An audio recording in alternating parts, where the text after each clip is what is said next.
Olá, nós vamos resolver agora o exercício número 5 da lista de dinâmica do movimento harmônico simples. Esse exercício diz que, assim, a figura mostra um bloco com 4 kg de massa preso na extremidade de uma mola ideal. Então, a gente tem aqui a mola, né? E esse bloquinho de 4 kg pendurado nela. Aí ele continua e fala que se esse bloco for puxado 20 centímetros para baixo dessa posição inicial de equilíbrio, né, e abandonado em seguida, ele oscilará com uma frequência de 5 Hz. Então, inicialmente, você estava nessa situação, aí você puxou o bloquinho 20 centímetros para baixo. Então, aqui, no início, a mola já estava um pouco esticada. Ela esticou um pouquinho, mas entrou em equilíbrio, porque quando esticou, gerou uma força elástica para cima. E ela tem um peso para baixo. Quando puxou o suficiente para que se igualasse a força elástica com o peso, ela entrou em equilíbrio, resultante nula no equilíbrio. Aí ele foi e alterou o sistema. Ele pegou e puxou mais 20 centímetros para baixo. Aí o que acontece? Essa força elástica aumenta. Só que o peso continuou o mesmo. Então, agora sim você vai ter uma resultante para cima. Tudo bem? E ele vai ficar oscilando, vindo esse ponto mais baixo, 20 centímetros, da posição de equilíbrio. Aí ele sobe de novo. Ele sobe, né, da posição de equilíbrio mais 20. Aí ele volta e desce 20 de novo e vai ficar subindo e descendo 20 centímetros. Então, essa vai ser a amplitude do movimento. Ele vai subir e descer 20 centímetros em relação a essa posição de equilíbrio, com uma frequência de 5 Hz. Aqui ele continua falando, né, para você desprezar a influência do ar, considerar a gravidade valendo 10, π ao quadrado valendo 10, e para analisar as afirmações. Na primeira afirmação, ele diz que a amplitude do movimento do oscilatório do bloco é 20 centímetros, que é o que a gente acabou de falar aqui, né? Que ele vai estar subindo e descendo 20 em relação à posição de equilíbrio. Então, esse item é verdadeiro. No segundo item, ele fala que o período do movimento é 0,2 segundos.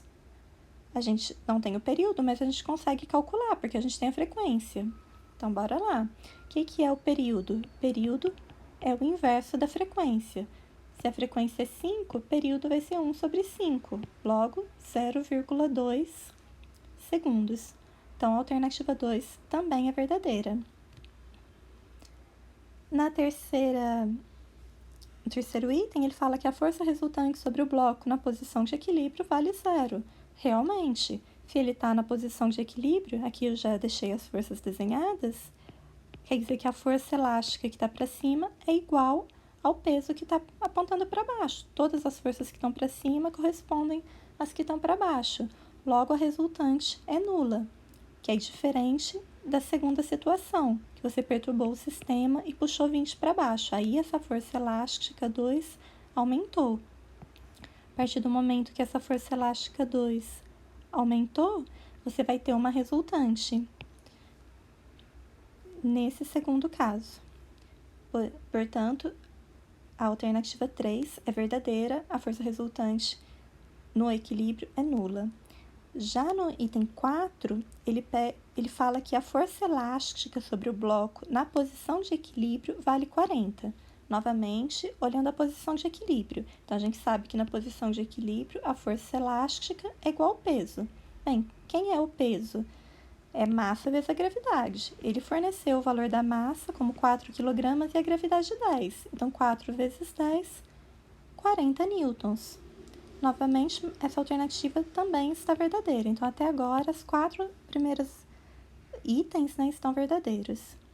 No quinto item, ele afirma que, nos pontos de inversão, a força resultante sobre o bloco vale 800 newtons. Qual é esse ponto de inversão? É aqui no segundo caso, esses pontos extremos da oscilação, ponto em que está mais distante. 20, no caso, quando a gente está puxando aqui para baixo, vamos calcular nesse momento, que ele está 20 centímetros esticado a mais do que ele já estava antes. Então, no ponto de equilíbrio, novamente, a gente tem que peso é igual a força elástica, mas aqui, o que eu fiz? Eu coloquei, em vez de querer saber qual o valor da força elástica, eu quis deixar o peso em função do X1 e do K. Por quê?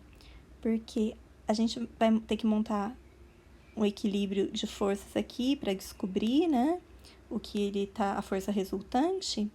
Então, a gente precisa relacionar com as distensões que tiveram na mola. Então, vou deixar em função disso. Então, aqui a gente tem algo que está em função do X1, aí depois a gente viu que distendendo mais X, que era 20 centímetros, que é 0,2 metros, a deformação total da mola, que eu chamei de X2, vai ser o que ela estava estendida antes, mais esse aumento de extensão. No ponto de máxima deformação, que é onde ele quer que a gente trabalhe, a força elástica 2 menos o peso corresponde à força resultante, atuando no bloquinho. Agora a gente substitui essas informações que a gente tem aqui. Quem que é a força elástica no segundo caso? É a constante elástica vezes a deformação. Aí aqui, quem é essa deformação? É a deformação inicial mais o acréscimo de deformação que a gente teve. Tudo isso menos o peso. Tá vendo que aqui, ó, a gente está em função de Kx1 e de Kx? Então, vamos colocar o peso em função de Kx1 também. Então, peso igual a Kx1, a gente substitui aqui. Aqui a gente fez a distributiva, tá? Deixou tudo aberto. Por quê? Porque esse corta com esse, tá vendo? Você tem mais Kx1 aqui e menos Kx1 aqui, quando você substitui. Então, vai sobrar Kx.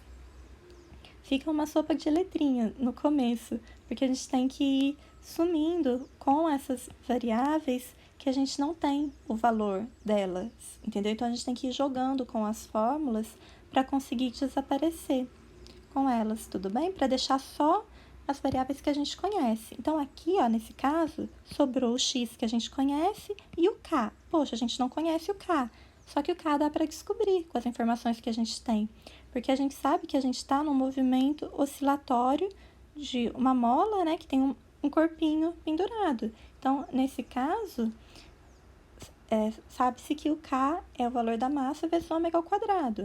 Mas quem é o ômega, né, essa velocidade angular desse movimento? É 2πf. Quem é o... Aí fala, poxa, então aqui do K, para conseguir o valor do K, esse eu sei. Agora, esse daqui eu não sei ainda. Ah, mas dá para descobrir, ó. É 2πf. O F a gente tem, que é a frequência, que vale 5. Tá vendo que uma fórmula vai... Essa substitui aqui, aí você consegue o valor do K. Ok? Então, agora vamos escrever isso bonitinho. Então, a força resultante, né, que era Kx, no lugar do K, a gente vai colocar m ômega ao quadrado. No lugar do ômega, vamos substituir o 2πf.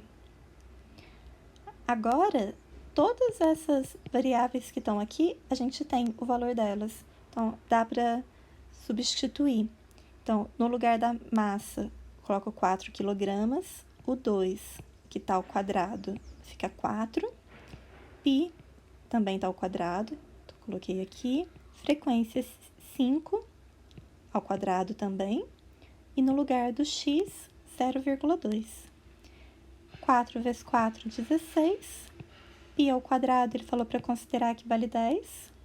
5 ao quadrado é 25 e repetiu 0,2. 10 vezes 0,2 dá 2, né? A vírgula anda uma vez para a direita, fica 2. Então, 2 vezes 25 dá 50. Então, repetiu 16, então fica 16 vezes 50, que é 800 newtons, que é exatamente o que ele afirmou no item 5. Então, nesse exercício, todas as afirmações são verdadeiras. Espero que vocês tenham entendido e bons estudos!